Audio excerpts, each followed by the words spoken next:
Yeah, what I would suggest, and this is a part where companies in general do a really lousy job, is understanding how the customer experiences their sellers. And because if 53% of the buyer's decision is based upon their experience with the individual seller, wouldn't you want to know what that experience is? And so you get a little of that from doing some win-loss analysis. But very few companies survey their buyers and sort of create like an NPS, a Net Promoter Score, for the sales experience. And I urge companies to do this, because if this is such a critical deciding point in the buyers, why aren't you asking? I was talking to a sales leader a couple weeks ago, and they were talking about the job description. They're going to hire somebody. Sure. And I said, okay, you've got these criteria, you've listed what you want the person to have and some experience and skill sets. I said, great.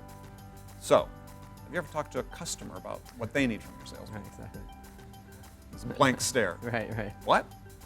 Sure. Well, they're basically hiring you, right? If you subscribe to this jobs to be done theory, Right. the buyer is basically hiring you to help them make a decision. So what do they need from the person they're hiring? Sure. Yeah, exactly. And you have to think about that. And the buyer experience changes too. Sure. I mean, it changes, and the buyer's needs change. Sure. Yeah. And what they need from you. Right.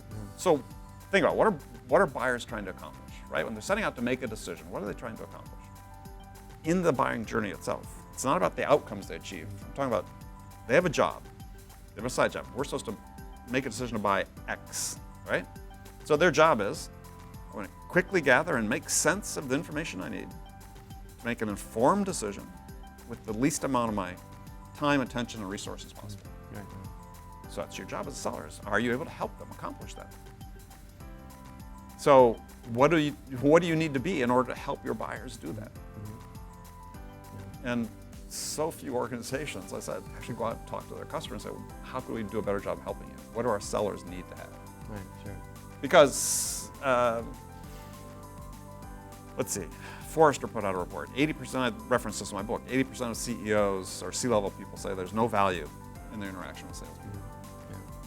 Another book called Insight-Led Selling, published by Dr. Stephen Tim from Georgia Tech, late last year, said in their surveys that 77% of C-level decision makers said, sellers don't know anything about my business. No.